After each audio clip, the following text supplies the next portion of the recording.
What's up, everyone? Tyler Tamboline here, a.k.a. ToeTagginTambo, back for another edition of the Monday Night Football Showdown show here on the SHIPIT Nation YouTube station. Our first Monday of the season. We rolled out the Thursday Night Football show. We rolled out the Friday Night Football show. Big success on both of those showdown slates with my guys, Hoopster and Title, here with me as always. Coming off a pretty solid week one, and I know I'll bring you in here first, Hoop. Really good run. First week, you've been hitting all these other things. MMA, you finally gave up that streak this past weekend, but moving on to NFL, just four spots shy of $1 million. What's going on, my friend? How you doing?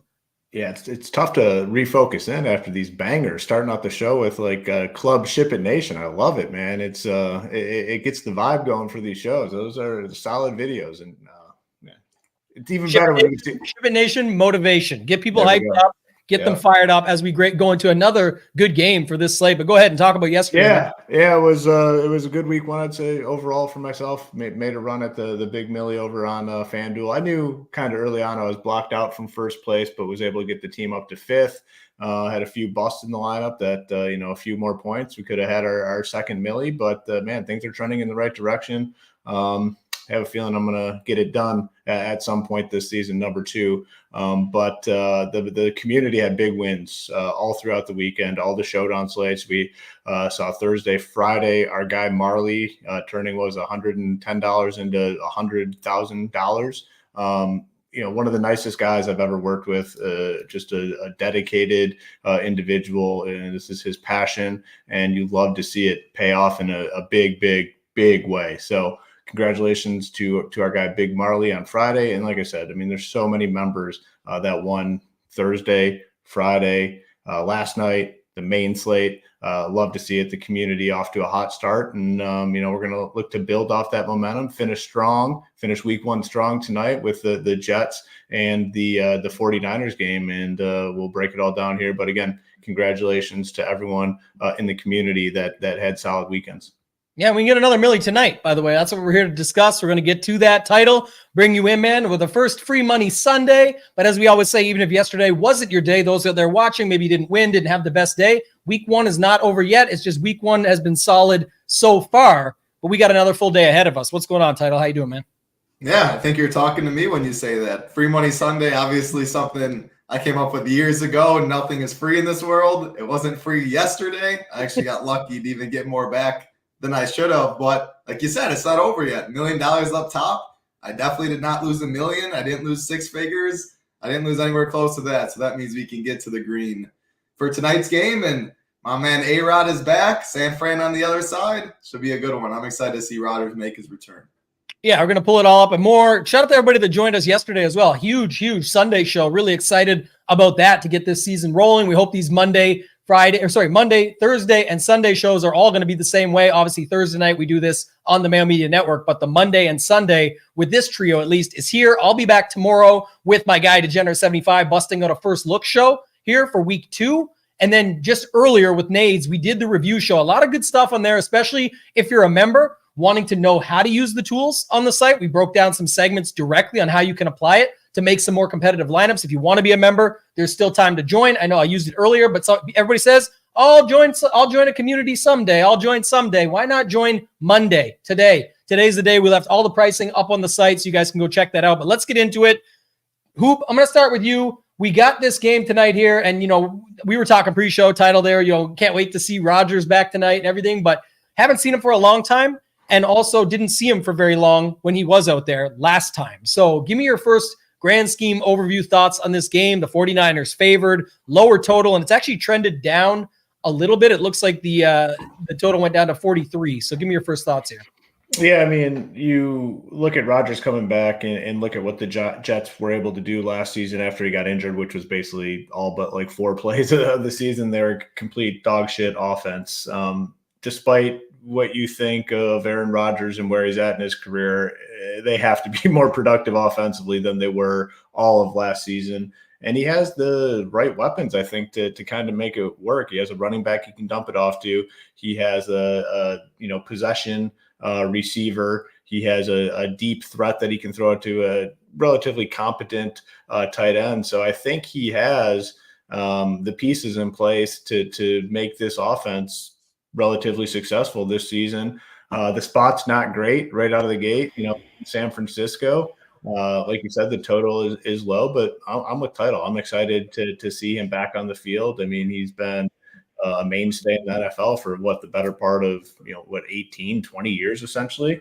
So excited to see him out there. Christian McCaffrey is the man. Some injury concerns, which we'll discuss. I'm not overly concerned about it. See what you guys have to say, but I'm excited to see what Aaron Rodgers are capable of doing. Last year, if you have the Jets on a main slate or on a showdown slate, counting on a pretty nasty game potentially, but with Aaron Rodgers back there, I think we can project some offensive success for the Jets tonight. I think we got a lot of captain options. I know that's where we always start. We'll get there in a second, but first thoughts, Title, your overview for this game, obviously everything you know with Rodgers, your history, being a fan, all of that stuff, and then the matchup that he's got at hand here is obviously a challenging one to kick things off. Yeah, challenging on both sides. We got two good defenses, definitely a good secondary for New York. Debo, Ayuk, C-Mac is going to get a lot of ownership. Anytime you see that, I'm not worried about the calf or anything. We'll get there when we talk about it. I mean, I still think Rodgers, we saw the quarterbacks yesterday. Rodgers is still a top third quarterback in the NFL after what I saw yesterday. He'll be slinging it. Garrett Wilson and him will have a lot of fun this year. Wilson will be in the Devontae category like when he played in Green Bay with Adams. It's a tough matchup on both sides, though, which is, why you see the low total reflected. I think defenses will be really low owned again. What was the Rams yesterday? Like 4.5% in the millie or something like that? I know Hoop and I will be different here. If defenses bust forever, it's going to be bad for me. I'm going to keep playing these defenses right in the mid-tier as a way to get different. Hope it probably does go a little under. Two pocket passers without much rushing upside makes their captain ownership pretty low, but also it's kind of hard for me to get there when we get to captains. I like going more skill position, want 2 touchdown, 100-yard plus upside from someone that way. So, it should be a good football game, though. There was some chat in the Discord last night, too, just everybody going over it at SHIPIT Nation around these value guys getting there more at the quarterback. Like the quarterbacks are priced lower, therefore, with the value price guys, like a situation we saw last night, Kupp was priced down from what you would expect, especially after people now see how good he looks again. And our guy, Jameson Williams, who we all like quite a bit, was up there as well. Hoop, did you have any thoughts quickly just on the early season showdown pricing and how it's sort of correlating, again, very small sample, but to these lineups and the way they've shook out so far? Well, I mean, with the quarterbacks being cheaper, you're able to get more all-star type teams in there, so you don't even have to mess with the full punt plays. You don't have to, and that's honestly the reason why the defenses have been so low owned, because a lot of times you don't have to go down there. You just can plug in, like last night, you plugged in David Montgomery or Jameson Williams in the captain, which ended up being a good move. Obviously, Cooper Kupp had the big game, but you're able to get 5 other legit studs in the lineup. So the softer pricing is leading to the roster construction that we're seeing being optimal. And that's why we're also seeing lower. It's not only defenses, it's kickers as well. The ownership on the kickers have been way down to start the season. So people are able to stay in the mid-tier range and not have to go down much. And it's worked out, obviously, for these first few showdown slates. Who was it? Xavier Worthy with the Chiefs. You could have played him up there. Then you can get everything. You just don't have to worry about any punts. So we've seen it a lot so far to start the season. And I wouldn't be surprised if it kind of continues, to be honest with you. So it really makes you have to think, like, if you are going to play a defense or a kicker now, to me, like, I need to be able to envision like 15 fantasy points, where last season, if they get you like 10, you're probably good. I think with the softer pricing, you almost need to bank on every spot getting like 15 in order to make the case. And a switch that I kind of made in last night's game, again, this is still early in the season, I don't know if it's right or wrong, but I've been just eliminating all the full-on punt plays and then just focusing on the legitimate players in the game. Again, I haven't had the big hit in showdown yet. It's still early on in the season. We've only had a few slates, but I think it's definitely take note of. Like in the past with quarterbacks hitting 12,000 and the top wide receivers being in the $10,000, $11,000 range, you'd have to consider a $200 player, and you could almost justify it in your head by saying, if this guy goes out and gets 5, he has the chance to be on the optimal team because I need those big studs that are going off. just a different dynamic, I think, with the soft pricing. So it's definitely something to monitor moving forward, the true need for these cheaper plays, essentially like defenses and below. Yeah, and I agree with you. I think we will. Tonight will be, mess around, find out. This will be the one because they, pretty much adjusted these guys. Like McCaffrey's up to almost 12K. Garrett Wilson's almost 10K. Rodgers 9. Brock Purdy 9,200. Maybe they're a little low for what they are, but I'm just saying in general, there is still a situation tonight where if it is like a Breece Hall, Wilson, McCaffrey, and one other dude that you need, there is options, especially when we wait and see on some of the injury stuff throughout the slate and who actually is going to play and all of that, where you could make this work. So we'll see how it goes tonight. Title, I'll go to you to start this thing off. But before I do, got to let people know it's not a Toronto Maple Leafs hat. First of all, it's a different hat. It's custom. Second of all, I don't believe in any jinxes, mushes, superstitions. I changed my logo for tonight. We're going back to the hashtag SHIPIT logo to ship it tonight for a milli. But I don't care about none of that stuff. You can change it all. You can do it all. The vibes are get better at your game. Nobody cares. Work harder. Practice, learn, build a process. Go out there and ship. That's what you got to do. You don't need those special potions. That's not how it works. Yeah. And one thing before we hop into it, I am willing to issue apologies and take L's when needed, and I have to issue an apology to our friend Danny Petta from yesterday. I absolutely shit on his Vikings. He talked about him and I meeting up in the NFC Championship game if the Lions and Vikings get there. I said his team was drawing dead. His team looked good yesterday, and Sam Darnold looked solid. And we talked about it a little bit on the show. I said, this isn't just a normal backup. Like, Sam Darnold is a competent passer. He got the job done. The Vikings got the job done. So, Danny, I apologize for shitting on your Vikings, although it was against Danny Dimes. And, that's another L that all three of us will have to take, because Danny Dimes looked like complete shit yesterday. But congrats on the win. Yeah. That's for sure. There was, multiple crimes yesterday. Danny Dimes, Danny Crimes. We definitely got to pay the consequences for that one. We talked about Tyreek earlier when we did the takedown breakdown with the thumbnail of the Tyreek shakedown where they had him in cuffs. But we did get that right. We even called the handcuff celebration, which is what happened. And we saw that one. Danny Pennies and Nichols were both funny yesterday that people had too. But at least he's banging a hot chick. That's what everyone was saying yesterday. Oh, he's banging so-and-so. So, he's a little more motivated. That did not, banging the hot celeb chick did not work in his favor because he looked awful. Yeah, we'll see how that goes. Title, I'll go to you. Let's kick this thing off, man. Let's start talking captains. We got the Jets. We got the 49ers side. And I think we have to probably start with McCaffrey just because we already talked about 17-4 at the captain slot. We've got the Stone up here over at SHIPIT Nation under Showdown. The Stone week 1 is all freebies, so we're just showing it all off so you guys can see the exact breakdown. If there's injury risk, it's just meaning there was something around them that we're looking at. Cash consideration, high upside, and the rest are GPP. But Title, I'll kick it to you, and I think start with McCaffrey and then maybe take us from there. Yeah, he's going to be by far the highest owned captain on the slates. He's probably going to be 10 to 15% higher than the next highest. I mean, he's the best running back in football. He's minus 185 to score, which was the highest on all the slates. The next highest, Breece Hall, plus 110. Garrett Wilson, plus 130. Yeah, there's no doubt I'm going to be playing some McCaffrey, but to the field at his ownership, I think I'd rather take a shot on Debo, who's going to be a lot lower owned. Ayuk, who's going to be a lot lower owned. Again, it's a tough matchup for them. Great secondary for the Jets, but Debo can get there in so many ways. Ayuk, I'm not worried. I think they've been talking like a 75% snap share or something like that for Ayuk. Obviously, he had the holdout. There was a lot of trade talks.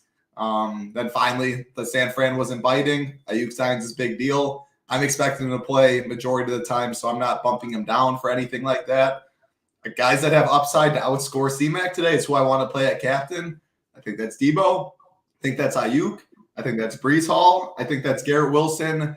And then Kittle for the price, I'm going to throw in there as well. Those are by far my favorite captains. Again, C-Mac I'm going to play some, but I doubt I'm going to play 25% plus. I'd rather get overweight on those other 4. If they get there, it's a lot easier to ship with with less people going that route. I don't love the quarterbacks at captain, especially Rodgers.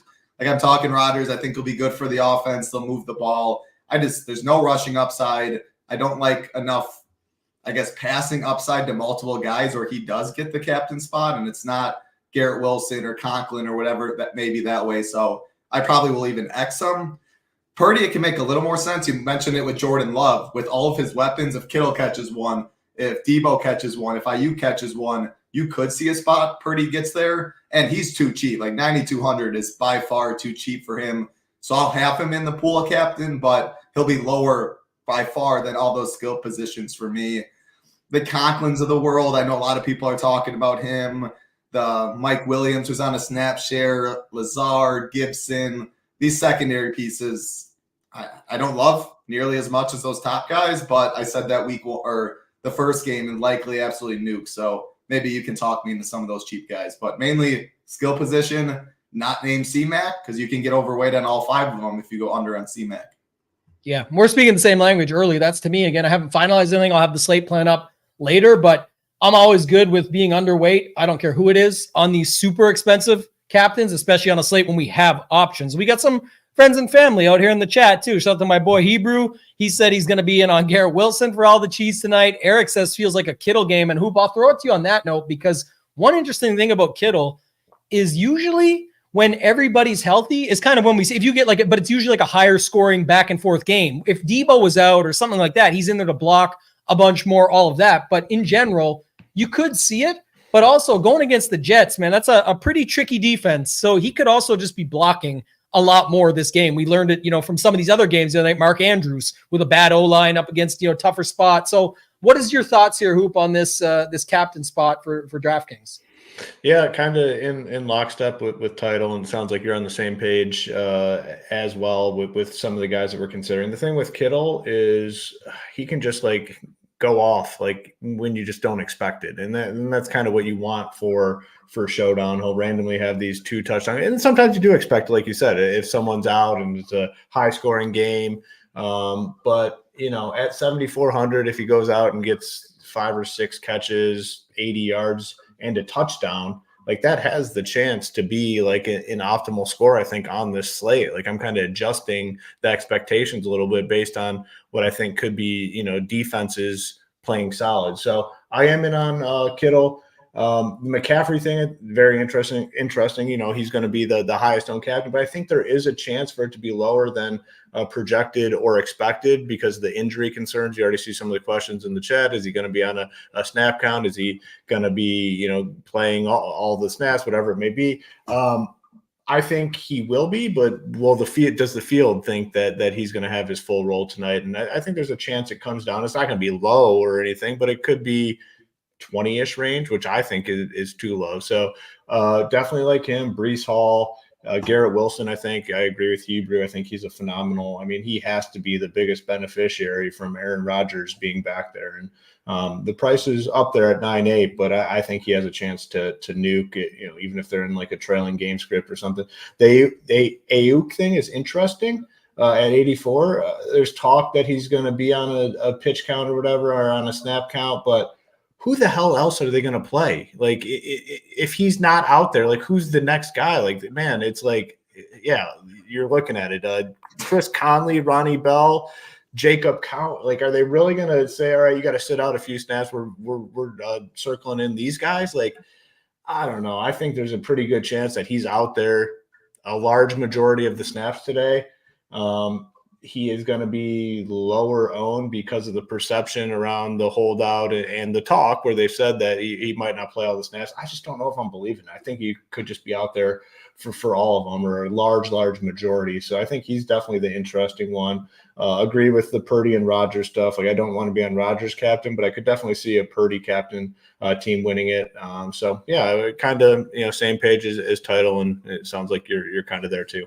Yeah, I'm going to give a couple off the wall takes, just more thoughts that I wanted to bring up. Someone mentioned, but yeah, we keep a pretty good eye on this stuff. We have a solid team. And Juwan Jennings, people were talking about his injury coming in. He was moved off, no injury designation at all. So as of yesterday or the day before, he's good to go. So that's why we pulled it away. So like Hoop said earlier, even if you're trying to make this stuff work, we're slipping them in there to look for unique lineups. It's not because we think they're going to crush. There's just different angles of approach. It's obviously going to get you different than the rest of the field. Some other takeaways would be, I really like Title's take on Rodgers. I think he's going to need those guys to drag him along. And even if they do that, I still think they're going to drag themselves along to the top. Yes, it really helps him to check it down to Breece Hall, who then takes it for 80 yards to the house. But then that's also still 80 yards to the house for Breece Hall, plus other runs, plus all that. Rodgers would just need a lot to go his way for that. And then I'll talk more on that in a second. But Lazard, if people are playing a cheap captain, I guess they'll go there, or Conklin. I heard a couple of those mentioned. Our guy Kenny, this is way off the table. I don't think it's for everybody, but in 150, I will say, Title's famous line, there's levels to this shit. First thoughts are Wilson. Second thoughts are Breece Hall. It's so condensed. Third thoughts are Conklin. Fourth thoughts are probably Lazard. I mean, if Rodgers fits above them, sure, but most people are saying definitely not Rodgers captain. But I'm just saying, like, Mike Williams just becomes the guy, gets a big bomb early or something, and then, a couple more catches, hits the bonus. At least there's something to that if it happens, you're like, well, I leveraged and split the difference on all this stuff. And I think Hoop handled that well when it comes to Ayuk, because it's the same thing there. No matter what, McCaffrey, Debo, people are in on Purdy. People are making a case for Kittle, all of that. Ayuk has sentiment around him, around snap counts and stuff like that, like you talked about. And then also the contract stuff. They think because he held, like I've heard people reading in the Discord, I was reading in the Discord, people saying that because he held out, they're going to screw him over and not give him. So they're going to pay this man all this money and then they're not going to use him. That doesn't make any sense at all to me. That's like a Jamar Chase situation. If you wanted to argue, where it's like, if he's really going to be this guy, we're going to try and not win games. It's like even then they're still going to do it. But this man was paid. He admitted he made it a little bit hard on them, but he was paid. So I don't see why they wouldn't use him. So I guess more interest in Ayuk than Mike Williams, but just to note it, there is a couple of outsiders there I would consider that I think there's poor sentiment around in the industry that these guys could still get you different, and you're still spending up. That's $12,600 at the captain for Ayuk. It's not free, right? Not free money Monday either, right, Title? So, I mean, it's you gotta pay for some of these guys. But any other thoughts you want to put in there, Title or Hoop? Anything you guys got? Well, people are worried about the Sauce Gardner, DJ Reed to it. Like one of the best secondaries in the NFL are those Jets guys. Tambo, I know you're like one of the last people to look at individual matchups. If anything, you lean into it on Showdown because it's only one game. People look into it even more so. So I think their ownership, both of them, are going to be 5 and 6% for those two. Like with their upside compared to CMAC being 4 or 5 times as high owned. Just so much easier if they do get there to ship way more money. So that's my thoughts. But I'm with Rio. Garrett Wilson's wide receiver. He's going to be so good this year. Yeah, I love him. With the matchup stuff, I know people will be concerned, but it's like we just don't have the luxury of being picky. Like we have one game. We have limited number of options out there. You just can't, on a full slate of games, get in there and dig into the matchups if you want. Like it's definitely not for me. I've been very clear about that. Tambo's been very clear about it. It's not my style. It's not his style. We're talking a one-game slate. We have 2 teams here. We have 7 or 8 wide receivers to choose from. We don't have the luxury of being all that picky. Yeah, that's what it is, right? That's what it comes down to, too. Like, if I had to sit down and grind the tape this morning, I wouldn't have the time. So it's like, thankfully, I don't have to. We're going to be able to have all the tools that we need over here on the site. We're going to have all the help from everybody, all the good people in the Discord, everybody working their ass off to try and make this happen. So we got the details. I think that covers Captain Good. The only thing I want to add in, someone asked about this segment that we didn't really pull in recently on the last couple of shows, just about some of the build styles. I know people talked about like 5-1 Jets and Title. You look at this stuff too. I put it in the slate plan once I get a better idea of it as it goes on, but you have to just think it's going to be pretty condensed on the Jets side where enough people are comfortable with just like a Breece Hall Conklin or a Wilson Conklin, whatever it might be. So you got to think it's a 4-2, more 4-2s and 3-3s, and the 4-2s skewed to the 49ers side. And for those that don't know what I'm talking about 4 people in your lineup from the 49ers side, 2 from the Jets side. Is that how you're sort of seeing it as well right now, Title? I think it's going to be pretty, I think 3-3s and then the 4-2s, I think will be kind of split on both sides. Like there is more, maybe you're right. The thing with the, I think it'll be pretty bad. Like you say it like that, 3-3s stand out for sure. Not to cut you off, but just to say, I do think now that you say it, it's that. what type of 4-2, the Conklin that stands down there, the Lazard, the Gibson, the cheap pieces down there, I think. Yeah. That's what balances it out. The expensive plays with the 49ers, and then all the value plays, or the best values on the slate, which we'll get to, are Jets guys. So it's going to balance it all out. You're going to see 4-2s, 3-3s, as much, probably a lot of 3-3s, to be honest with you. Like the Jets D being 2K lower than the Niners D. People go kickers, but the 400 savings. Yeah, I think more appealing Jets salary for people, but 3-3s, 4-2, any 5-1 on either side, completely different. But if we talk about that, I don't even love 5-1s on both sides. I think there can be enough, not necessarily they're paying the rake, but I think you can find 4 2s or 3 3s and just make a pivot, leave salary that way. But I think it'll be pretty even on those. Yeah, I agree. They said Ricky's in the chat. He said, yeah, healing well after the stuff he had going on for the 49ers. But I will say, just like, that makes sense to me. I think, Hoop, you put a good spin on it, was the pricing sets it up that way. But this is good anyway. We spent enough time on captain. I want just to bring that segment in for 2 seconds, because when we go to running back, we spent time in these quarterbacks. You can go back to them if you want, but I mean, we kind of know what we're doing with them, who we'd use at captain and why. But if you are wanting to get different tonight, it's got to be with these 5-1s. And it's probably going to lean the 5-1s to the 49ers side just because they're the favorite. Look at their powerhouse offense, all this stuff. People like Rodgers and want to get back in on the action. They haven't got to play him for a little while. So I see that angle too, to what Title just said, where 4-2s even that way, or 3-3s would be more popular as well. But if you are doing this, I mean, you got guys like Jordan Mason in a blowout here. If you had like 49ers going off, I'm talking flex now, I'm saying, but when you move over to position by position for flex, if you had them going a 5-1, it could be Mason that comes in later on in the game and that does it. It could be they say, you know what, let's just rest Breece Hall. It's been 3 quarters. It's not going our way. And Braylon Allen comes in or something like that. So there's kind of some setups you can do there, Hoop. I don't know if you want to spend more time on quarterback. Kind of, we know what it is, but if you want to go there, if not, I want to start talking about running backs. Yeah, I mean, the quarterback stuff is, I agree with what we kind of talked about in the opening. I mean, both these guys are going to be fine flex plays. If I was choosing one for captain, it would definitely be Purdy. I can't imagine I'm going to get to Aaron Rodgers in the captain spot. Now, over on FanDuel, which we'll talk about that segment, I think you can definitely make the case for the quarterbacks more so in the MVP spot over on FanDuel than the captain over here on DraftKings. I mean, the pass catchers just have such a massive advantage in DraftKings scoring. Like any sort of pass catcher, whether it's a running back that catches passes or a wide receiver, they just have such a natural advantage in the scoring. And more times than not, I mean, I think that's what we're going to want up top. And it's obviously paid off so far this season. I mean, we had, Xavier Worthy night one. And if it wasn't him, I mean, Rashee Rice was right there with a big game. We had Saquon Barkley on Friday night, which was, pass catching running back. Wasn't it Jaden Reed, though? They got the job done in the end, was it Jaden Reed? Yeah, same thing. So, yeah. And then likely week 1, but same thing too. Likely. It was likely. So, likely, Xavier Worthy, those were the two battling. Friday night, it was Jaden Reed and Saquon Barkley pass catchers. Last night, it was Cooper Kupp. It was Jameson Williams, battling for the top spot. So, those are the sort of players that I want in this captain spot. So, it's not going to be really much of the quarterbacks. And Purdy, it would just be a price point play at 9,200. He does have a little bit of running upside, and he does have these games where he just spreads it out, and he has the options to spread it out. He's got McCaffrey.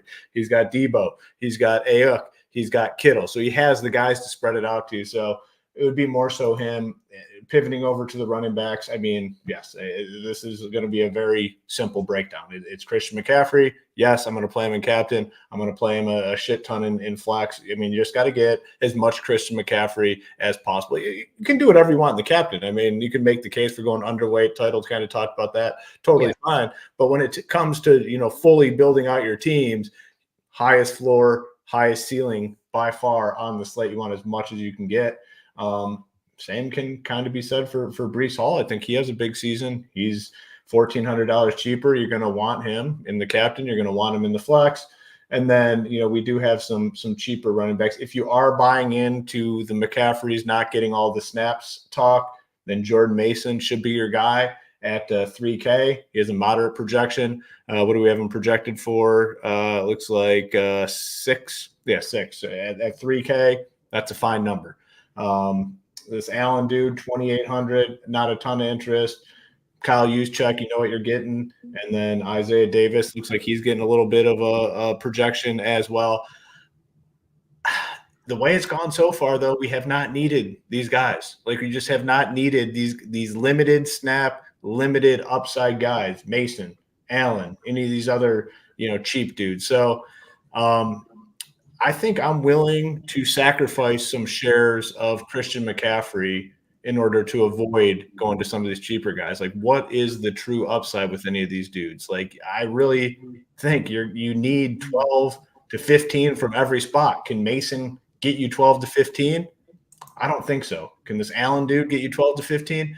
I don't think so. So I'm going to be very limited on what I do with these cheaper dudes. Running backs, clearly all about McCaffrey and Breece Hall. Yeah, this is the chat keeps bringing it up, but like the latest, like hours ago, which Shanahan's talk from this setup here is don't know how much he will play yet. He plays most of the game usually. Talking about Ayuk, probably be surprised if he plays the same amount, but just so he's in good shape. He's had a really good week, no soreness. After each practice, he's pushed extra hard to do some other stuff. He's ready to go. Last season, I think. Yeah. Go ahead. Yeah, big leverage spot on the slate. I mean, honestly, because people are going to be afraid of it. I mean, you can see it, and I guarantee you can look at the ownership when this thing locks, and it's going to be lower than people are even projecting, in my opinion. Yeah, this is a good point. Again, if you're going to get the 4, this is what Hoop is saying. That just hasn't been the case. But if you're going to get 4 studs there, you may need a little bit of a lower price guy, but it could end up being someone else. Could be Juwan Jennings at $4K. It's not like he costs $200 to make it work. It kind of just depends on, at that point, what 49ers are talking about. If it's going to be Christian McCaffrey, then yeah, you're going to have to go down a little bit. But what if it's Debo and Ayuk? What if it's Kittle and Ayuk or something like that? There's other ways to make it still work without. Go ahead, Hoop. Did you have something else? No, sir. No. That kind of wraps it up. One other thing I wanted to mention earlier, because it was brought up, I lost the comment. I apologize, but I think it is a good one because we're on to flex. We kind of skipped quarterback, but I'll just add one more point to we talked about them a ton at the captain and how they work and how they operate and all of that. So don't feel bad about that. But there's definitely builds here in sort of this under type game, which we're coming at the YouTube chat in a second. I think they're 0 for 2 to start the season. They might get a half point for one of them, but still, my point would be you can definitely play no quarterback lineups tonight, because there's more than enough ways. You just talked about it. And I also think, I didn't see it in the chat, but I know people will be, these guys don't know that FanDuel has bonuses now. We've been talking about that since day one. It's still a half-point PPR site versus a full. You still got 2 crazy D-lines coming at these quarterbacks quick. Not only can they make mistakes, fumbles, not get the ball off enough, whatever, it can end up being a lot of checkdowns. What if, Rodgers comes out? We haven't seen him in action for a long, long time.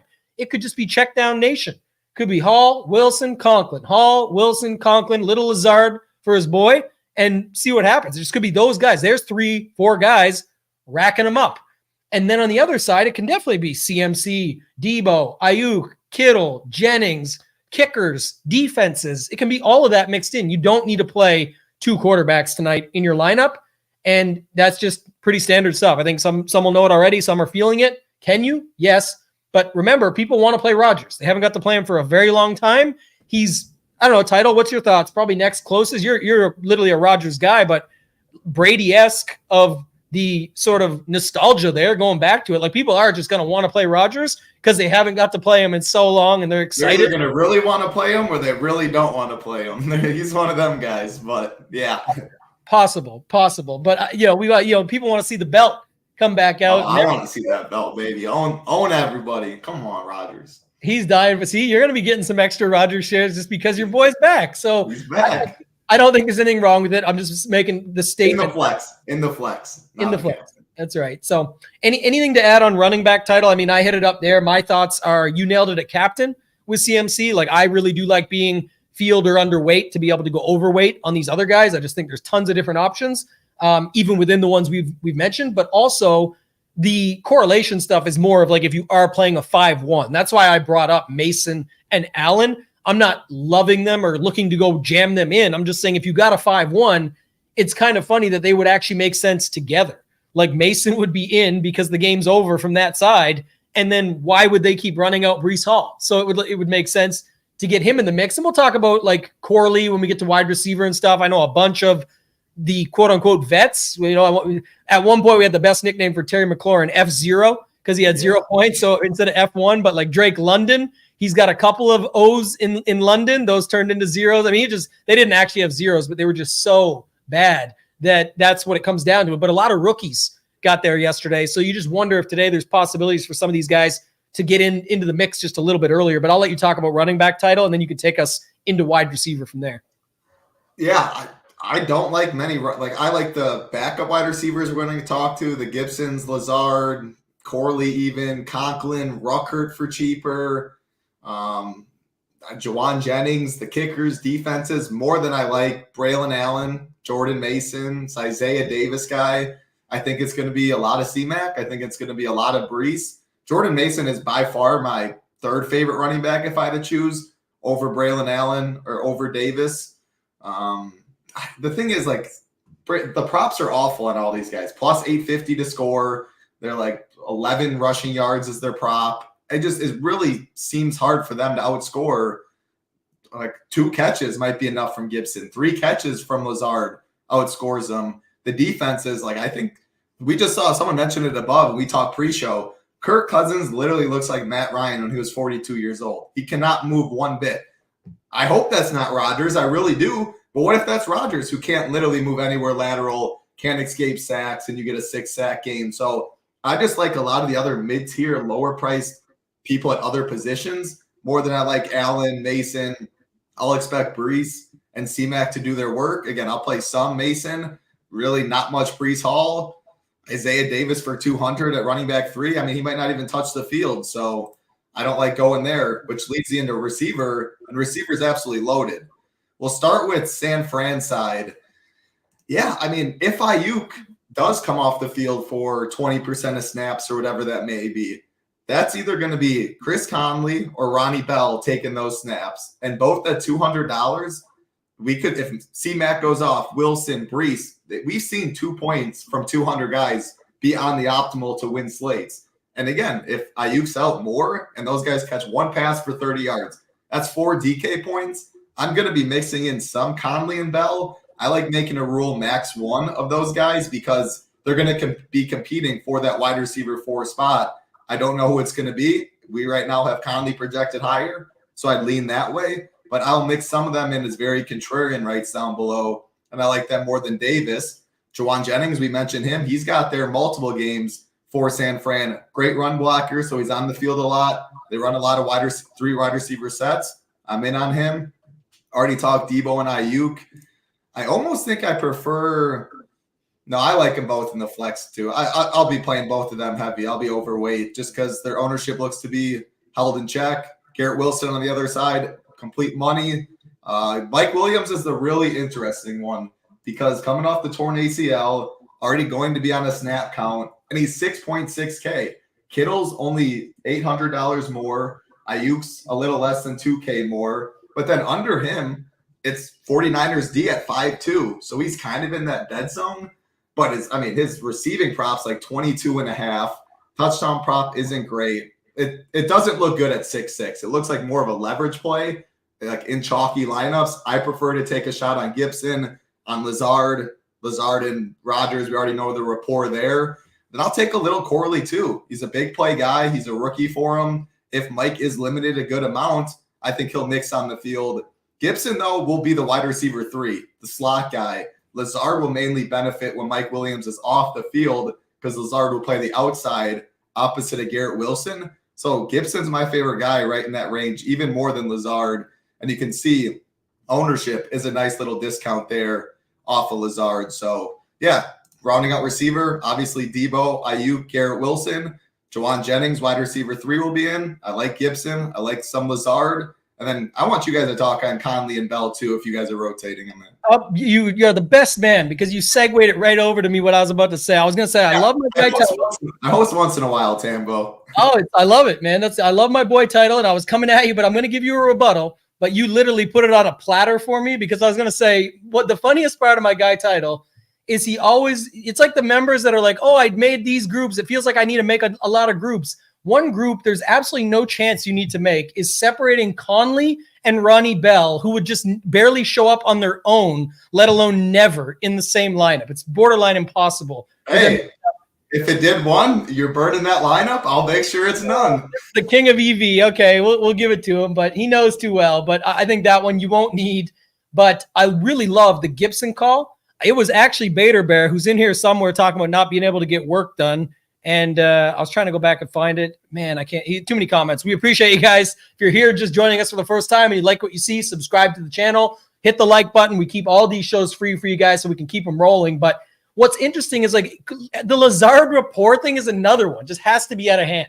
We've seen Cobb come along at $200 on Rodgers slates and not get the job done. Now we're paying 10x for it because he knows Lazard and they're buddies. Like Gibson could definitely be the guy. We brought him up last season. Could be the guy. You don't know. Williams, Wilson, Hall, Conklin. There's just so many other dudes that at 20-something plus ownership, if that's what Lazard actually gets to, people putting him at captain, all of that, it can work. I'm not saying I'm fading him. I'm saying that it's just talking through the slate.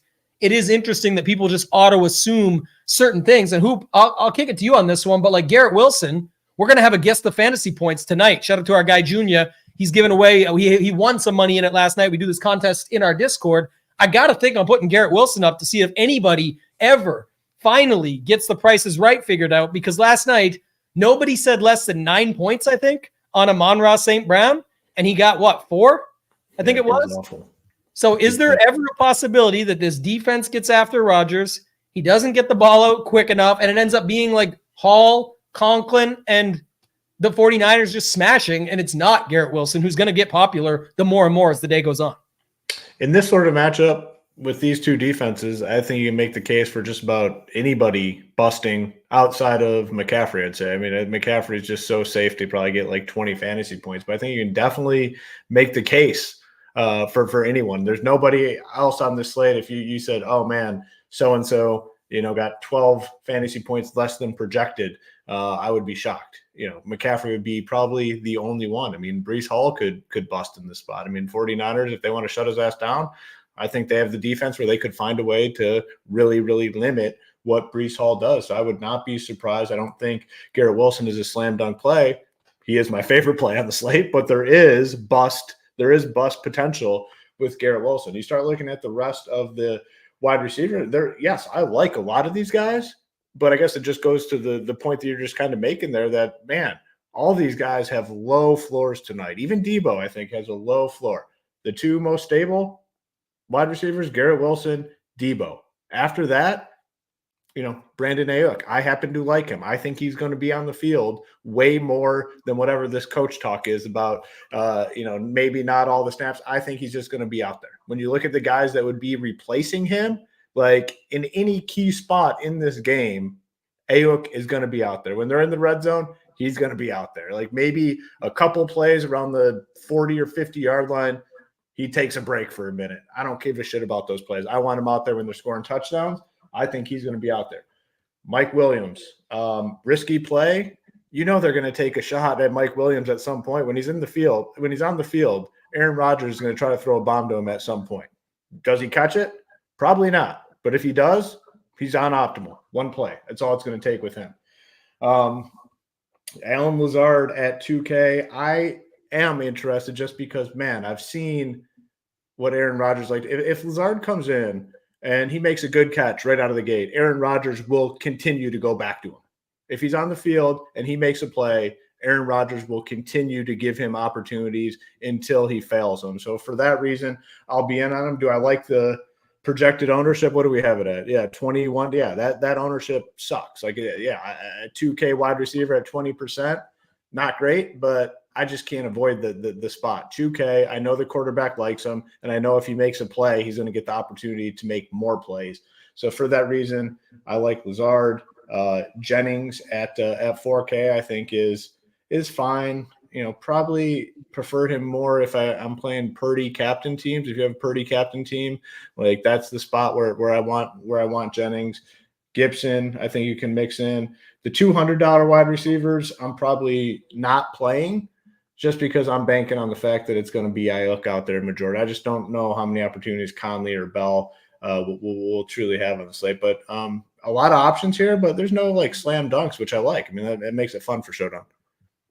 Yeah, there's always these tidbits people throw in the chat and stuff people look at, like when? Like 3 years ago? Like, yeah, it's what he wants him to be, and that's what he will be and what he was when he had him. But these people are just forgetting the guy hasn't played in forever, too. So hopefully he proves us wrong. We're going to be in on him. But by the way, breaking news, more Aaron Rodgers shares tonight. We're getting a shirtless Rodgers for 2 seconds on here. I don't know if that's not PG-13 or whatever, but Netflix announced a 3-part docuseries.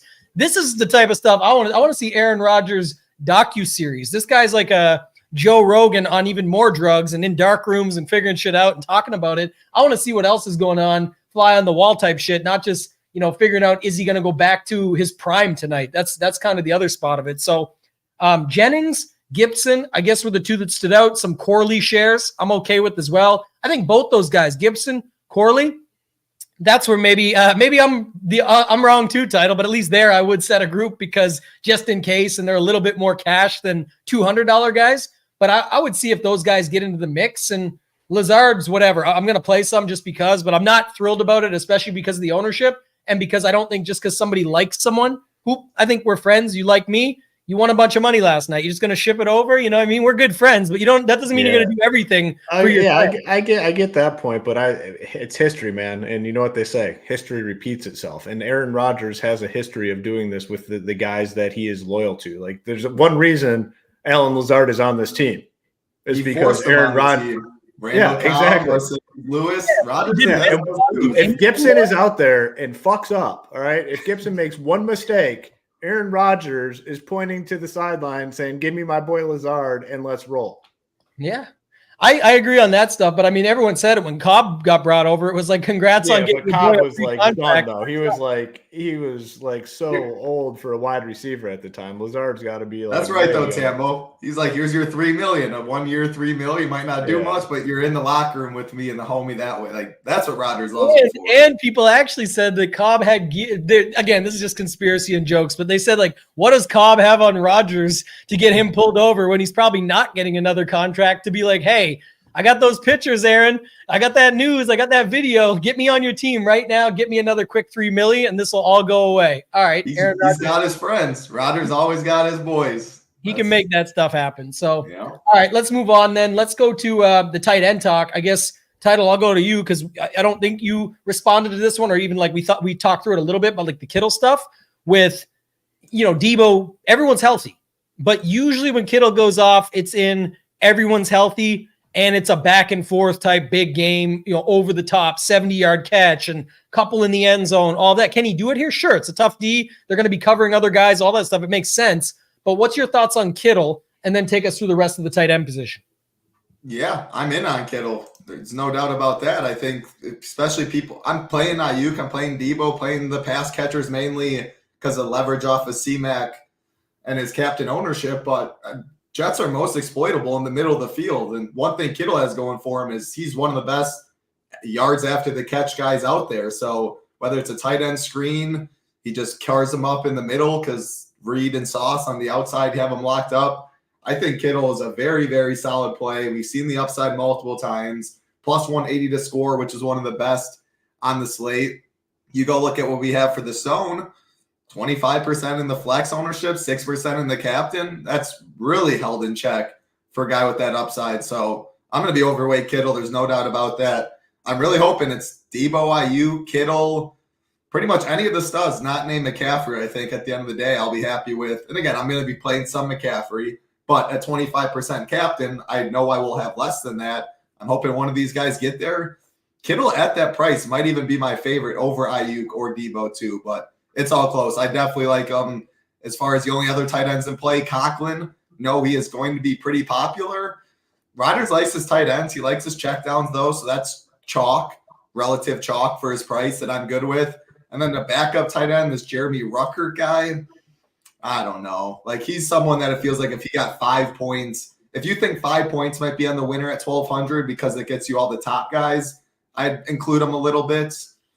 But I don't love the upside for him really too much. 2 tight end sets, mainly to block for Breece Hall and type of stuff like that, or goal line where Rodgers finds his tight end 3 on the goal line and heavy formation, stuff like that. But it's hard to get too excited about Ruckert. Conklin, Kittle, I like it though. I like Mitch where you're at here. Didn't have luck on the main slate, but did on Thursday and Friday. Let's get back to that. That's a game selection, or you even like just thinking about game types in general. Sometimes people are better at a certain type of game when there's only one game at hand. Maybe you can think a little bit more about it. You can find different angles in. You can do different game theory, different leverage angles, all that stuff versus on a main slate. So much to consider. So you really should think about that. That's something we talk about all the time at SHIPIT Nation, where you're setting yourself up for your process, your plan. If you're better at Showdown, I would stick to it and I would invest more money into it. I've actually had better success recently with Showdown. Last year I had really good success on the main slate throughout the year, but it was, Showdown's my favorite game. I should say it that way. And I've still had good success with that. Last night, close call again. So I really like Showdown. I put the time into it. I put the money into it. I think you should do the same. Hoop. Yeah, and and that's how, our content at SHIPIT Nation reflects that too. Like we value the showdown slates just as much as the main slates. You know, our PGA product, the showdown portion of the product was, I mean, I think industry leading. I mean, you go to the showdown contests in the contest in the PGA streets, SHIPIT Nation logos are at the top of every single contest, basically every single slate, because of the work that our team puts into those slates. Same can be said for NFL. Yes, we have everything on lock for the main slate, but we also do full content for Showdown. We're not just saying, all right, here's a few core plays for you for Showdown. I mean, we have the Stone tool that you have up right here, fully dedicated to each and every Showdown slate. We could easily just say, you know what, we're just doing this for the main slate. You know, we'll handle just core plays and stuff for the Showdown slate. That's not the case. We put full effort in for Showdown slates as well, and that I know a lot of people had huge success in Showdown this week. So you love to see that.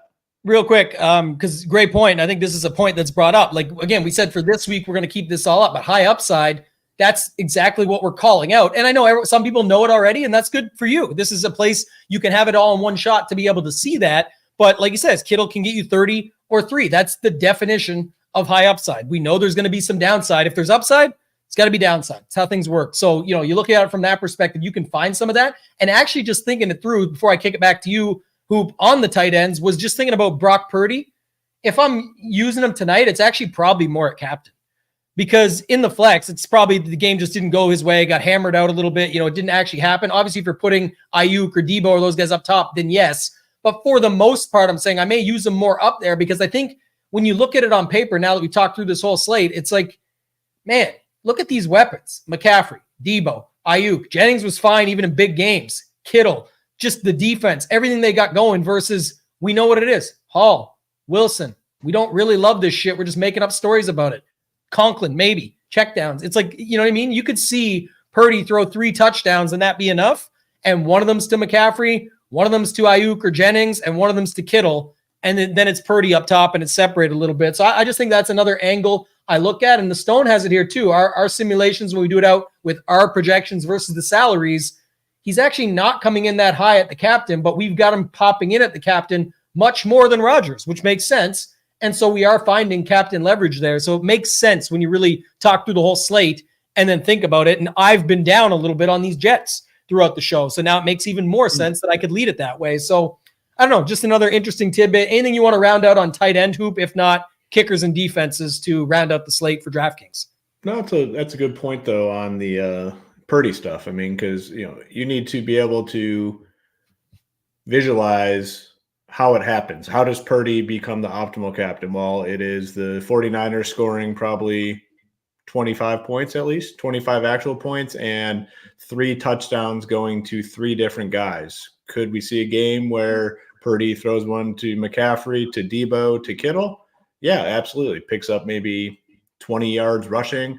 So that's a good point. Maybe bump the Purdy stuff a little bit. I like that call. In terms of tight end, yeah, the message someone put, yeah, Kittle can get 30 or 3. That's the reason why you play him in captain, because we've seen it so many times. That's what you want. Yeah, if you play him in the captain and he gets 3, yeah, sure, it sucks. But if you play him in the captain, you're overweight and he gets 30, you like that. So you want the volatility in Showdown. That's what Kittle provides. And yeah, it's very rare where Kittle goes out and has like a, I don't know, what would be an average game for him? 4 catches, 60 yards and a touchdown. Like usually doesn't happen with Kittle. Usually he's just nothing or everything.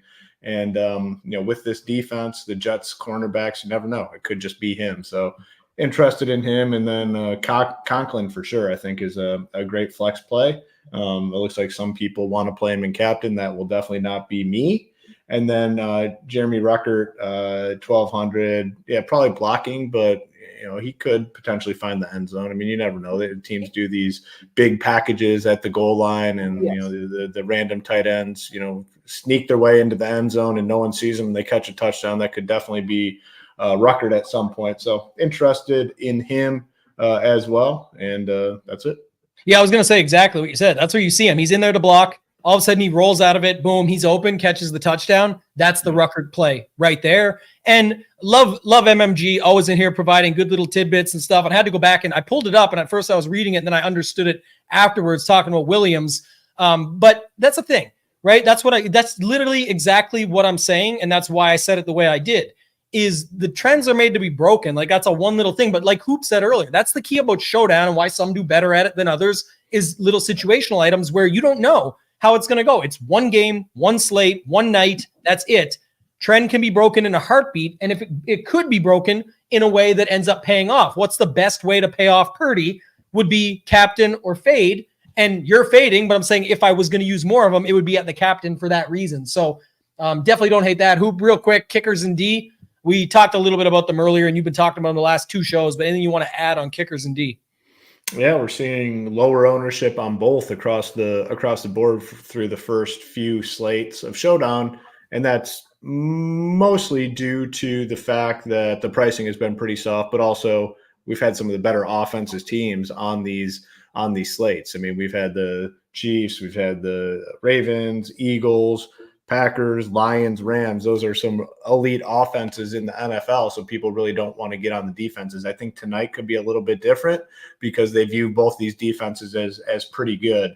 The Jet 49ers come in at 5,200 though, so that's a little more expensive. The price tag should keep them in check, and then the Jets at 32 will be in check. I could see it a little bit more, the ownership, but I'm doing the same thing I always do. I know it's boring. Put a moderate projection in there. If I get some, I get some. If I don't, I don't.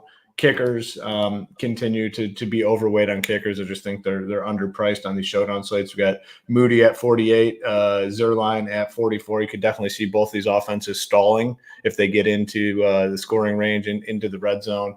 And could lead to some field goals. So overweight, Moody, Zerline, defense, just doing the same thing I always do. Some double kicker lineups too. Don't forget about those. People seem to hate them for whatever reason. Our boy Rob Mazika out here says Jets are so close to the rocket ship emoji, so clearly a 5-1 Jet stack will ship it tonight. That's definitely possible. I could see it. It's a Canadian blue flag. Just got to clarify for everybody. And then Title, I'll let you talk about kickers and D. Anything you want to add there? I'm going to play a lot of them. By far, my least favorite is Jets defense, though. Purdy gets the ball out fast, a very good Shanahan offense. I think you're more likely needing a big pick six, a punt return, something like that, whereas I can see Niners. Again, if I love Rodgers. We keep talking about Rodgers. At the end of the day, we haven't seen him play in a long, long time. I didn't think Kirk Cousins was going to look that bad yesterday, and that's could be Rodgers. If he can't move in the pocket, and they just send them, Bosa gets them, they send pressure, there could be 5+ sack upside here in a really bad Rodgers game. So overspending for the 49ers defense, 5,200 is a lot, but I can see upside against Rodgers if he's not really mobile. I like both kickers. I think they're very, very fairly priced. I'll probably be overweight to Niners D, both kickers. Jets D, what do we have them at? 10 or 15%. I wouldn't be surprised if that was like 10%.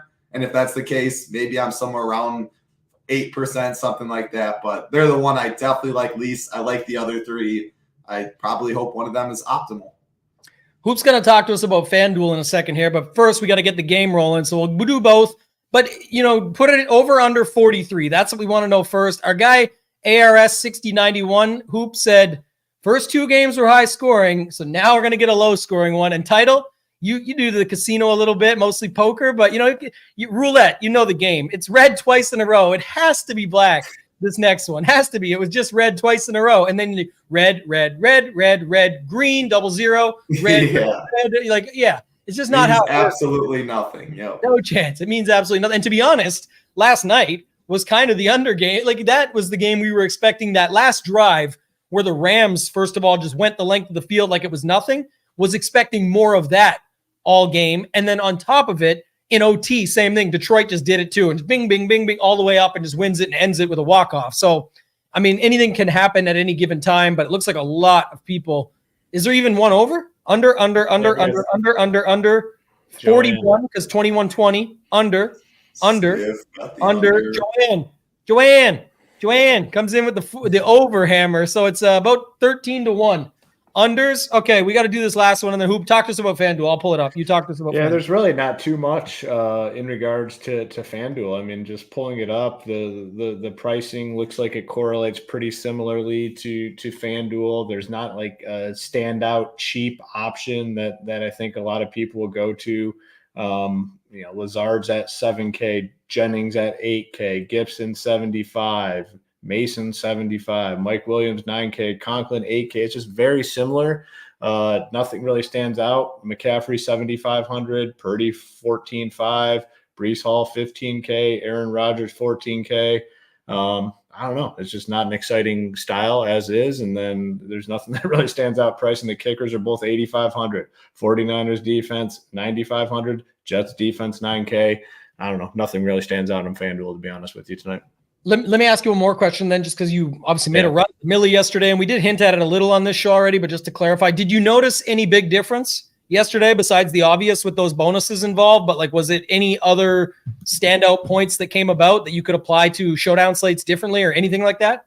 Yeah, well, the one thing I did want to point out, I did not look at the actual ownership because we talked about it a little bit. I'm going to pull it up right now because I do want to see kind of what ownership those guys came in at on the later game. So Cooper Kupp, it didn't really have any facts. Cooper Kupp was 24%. He stood out as a cheap play on the slate, underpriced at 7,000.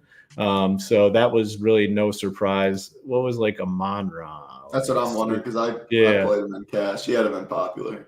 Yeah. Like 30 maybe. He looked awful. He looked really bad.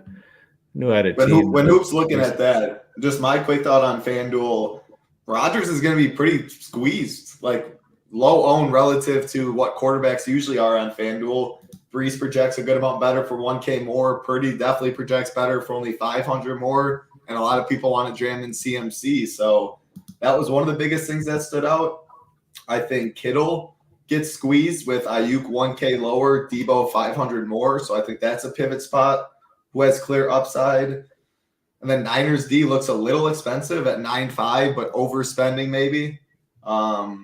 In lineups like that, I think defense makes some sense. But really, you don't play McCaffrey at MVP like yesterday. Quarterbacks are obviously Stafford, Goff got majority of the ownership. You played Kupp. The winning lineup wasn't crazy on Showdown on FanDuel. So always when there's one or two concentrated MVP plays, any pivot off of that you can see has upside, whether that's Garrett Wilson today, Breece Hall, Rodgers, Debo. If they do outscore McCaffrey, you have way, way better chance to ship with a very few people. Yeah, I'm with you on that. And FanDuel, it makes it a little bit more interesting because of that, because McCaffrey just gets plugged in. And that's why I asked Hoop that question, because the bonuses didn't really, if they didn't outweigh it all, again, you're not getting full point PPR. So that, it goes both ways. But from, what do you say, minus 185 touchdown prop on him? Get two, he's probably just as favorited or more than some people are to get one. So it's like he's just going to set up as the guy. If they're up, people say, but it might be a blowout. And we talked about Mason earlier. You can play McCaffrey in the captain and Mason in the flex in a blowout because McCaffrey did all the damage. And now it's Mason that goes to work later on and takes out a bunch of those dudes in a blowout, like Lazard, Gibson, Corley, all these guys that he could beat up. So definitely think there's opportunity in certain builds like that. We talked through a bunch of different strategy when it comes to that. The chat spoke. I put their quote up today. They're being quoted. This one's official.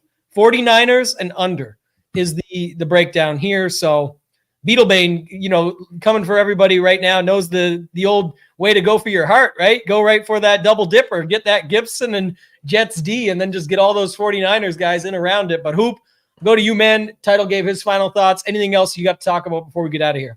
Yeah, kind of like the Jets side tonight. I don't know, just kind of a feeling. It seems like, I don't know, maybe a letdown spot for the 49ers first game. I don't know. I kind of like the Jets side of things a little bit here tonight. I love the call on Garrett Wilson. I know a lot of people liked him. I think he's a key tonight to what I'll be doing. But wraps up the week here at SHIPIT Nation. A ton of success, obviously, out of the gate. We're always looking to improve and build on the success that we have.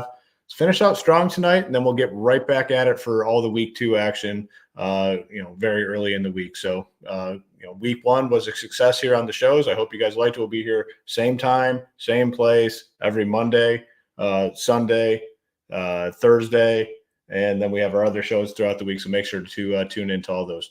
Yeah, a lot of good shows. Go check out the review show from earlier. Myself, Degenerate75, will be back tomorrow for the main slate first look. But like Hoop said, a lot of success so far in week 1. We'll hit you with that in the outro, but it's not over yet. Tonight, a milli up top, another chance for the next big Marley, I'm going to call it. Shout out to our boy getting the job done. I'll be looking for those unique lineups tonight. So hopefully, if you see me, it's for a lot of money up top. If you guys aren't a member and you're not going to sign up, that's okay too. You can still go to the site and get our free NFL DFS Showdown mini course. It's 45 minutes breaking down a lot more strategy, game theory around playing Showdown so that you can get better full season ahead. If you want to join, you'll see the early bird is gone. Just a note here, though, if you go to Join the Nation, single sport, we kept the pricing in there for now. So if you were late to the party or you want to get involved, like I said, don't join someday, join Monday. Join today. Today's your time. Get in on the action. That's going to do it for this one, guys. For Hoop, for Title, and for myself, ToeTagginTambo. Let's ship it.